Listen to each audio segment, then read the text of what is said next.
नमस्कार दोस्तों। साल 2015 में पेरिस में एक समझौता होता है जिसमें दुनिया भर के 190 देश इस बात पर एग्री करते हैं कि पृथ्वी के सरफेस का तापमान 1.5 डिग्री से ज्यादा नहीं बढ़ना चाहिए। पर साल 2024 आते आते ये जो ग्लोबल वार्मिंग की 1.5 डिग्री की लिमिट रखी गई थी वो भी क्रॉस हो चुकी है। दोस्तों, क्लाइमेट चेंज एक ऐसी व्हाइट ब्रोकर आर्मी है जो हम सबको दिख भी रही है और हम सबको ये पता भी है कि वो एक दिन हमें खत्म कर देगी।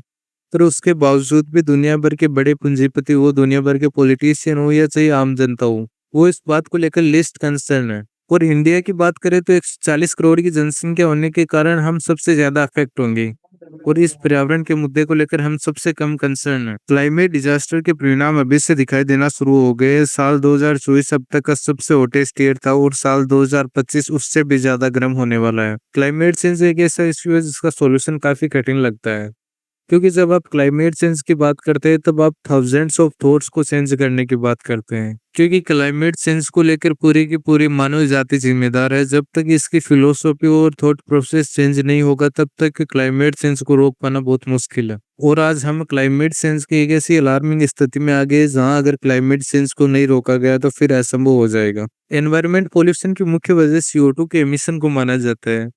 एक जो नेचुरल डेंसिटी है CO2 की वो 250 पार्ट्स पर मीटर होनी चाहिए, पर 80-90 के दशक के बाद इंडस्ट्रियल रिवॉल्यूशन के कारण ये आज 419 पार्ट्स पर मीटर तक पहुंच गई है, जो कि एक बहुत ही डेंजरस स्थिति है। कार्बन का एमिशन तरह तरह से हो सकता है, वो लकड़ी को जलाने से हो सकता है, किसी भी वस्तु को जलाने से हो सकता है, पर इसमें सबसे खतरनाक वो कोल बेस्ड CO2 का एमिशन है, क्योंकि इसमें सबसे ज्यादा जो कार्बन रिलीज होती है वो कोल बेस्ड प्रोडक्ट को जलाने से होती है।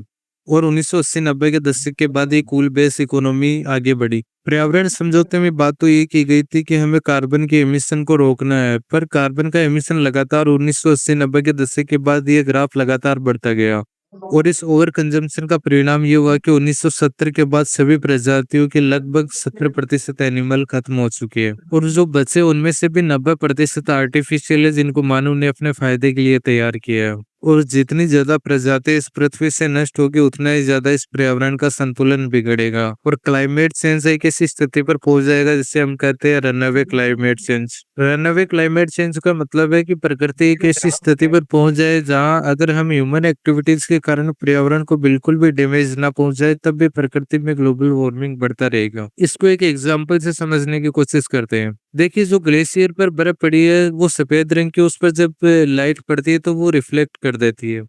पर जैसे जैसे ग्लोबल वार्मिंग बढ़ता है ग्लेशियर लगातार पिघलते जा रहे हैं, तो ग्लेशियर के पिघलने के कारण जो ग्लेशियर के नीचे पत्थर है वो बाहर आ जाएंगे और जब सूर्य की लाइट उस पर पड़ेगी पत्थर पर तब वो लगातार उसको ऑब्जर्व कर लेंगे और लाइट को अवशोषित करने के कारण ग्लोबल वार्मिंग और बढ़ेगा और इस ग्लोबल वार्मिंग के कारण और ज्यादा जो ग्लेशियर है वो पिघलेंगे। ऐसा ही नेगेटिव फीडबैक साइकिल हमें जंगलों के साथ देखने को मिलता है। जैसे जैसे जंगल कटेंगे और ग्लोबल वार्मिंग बढ़ेगा और ग्लोबल वार्मिंग के बढ़ने के कारण बाढ़ तूफान ऐसी समस्याएं होंगी और इससे और ज्यादा जंगल। देखिए, क्लाइमेट चेंज बेसिकली और कंजम्पशन के कारण हो रहा है। एक स्टैंडर्ड मात्रा हम कंजम्पशन की देखिए जहां तक पृथ्वी सहन कर सकती है वो है 8 टन पर पर्सन पर ईयर, यानी कि एक व्यक्ति साल में 8 टन तक कंजम्पशन करता है तब तक पृथ्वी सहन कर सकती है। पर ये कंजम्पशन इतना डाइवर्सिफाई है कि डेवलप कंट्रीज में ये 40 टन पर पर्सन पर ईयर और जो लीस्ट डेवलप कंट्री है उनमें 2 टन पर पर्सन पर ईयर है। अगर इंडिया में हम देखें तो 4 टन पर पर्सन पर ईयर कंजम्पशन है